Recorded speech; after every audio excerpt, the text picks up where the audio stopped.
یەکەمین پاڵەوانێتی شەترەنجی کلاسیکی نێودەوڵەتی ئەکادیمیای شەترەنجی هەولێر دوای 4 ڕۆژ لە ڕکابەری لە نێوان 32 یاریزانی کوڕ و کچ بە کۆتا هات.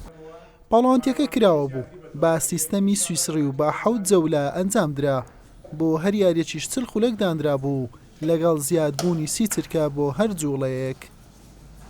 زۆر دڵخۆشم بە بەشداریکردنی 32 یاریزان لەسەر ئاستی هەولێر کە توانیمان پاڵەوانێتی تایبەت بکەینەوە بە شێوازی کلاسیک، چکە یاریزانەکانمان زۆر پێویستیان بە شێوازی کلاسیکێ لە یاریکردن بۆ ئەوەی زیاتر ئاستیان بەرز بیتەوە.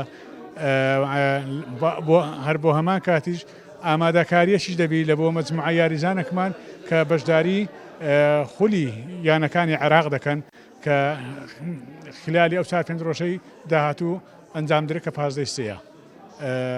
و خۆشحاڵیشم بەوەی کە وەکو ئەکادیمیای شەترەنجی هەولێر کە یەکەمین پاڵەوانیەتیە کە ئەنجامی بدەین لەسەر ئاستی نێودەوڵەتی کە لە فیدای تەسجیل کرایە. ڕاستی ئەوە جارە سوپاس بۆ قەناتێ پایم ئەو بتۆڵە دەولی بوو 7 جەولە تەنظیم کرد ئەکادیمیای ئەربی لە شەترەنج تقریبا 32 پاڵی بیشتر کرد.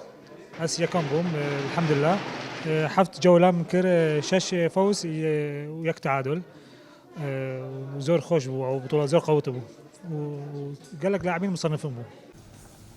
دوای کۆتایی هاتنی پاڵەوانتیەکە خەڵات بەسەر ناوژوانان و یاریزانە سەرکەوتوەکان دابەشکرا لەسەر ئاستی کوڕان نەبیل عەزیز بە کۆکردنەوەی 6 خاڵونی و پلەی یەکەمی پاڵەوانتیەکەی بەدەستێنا.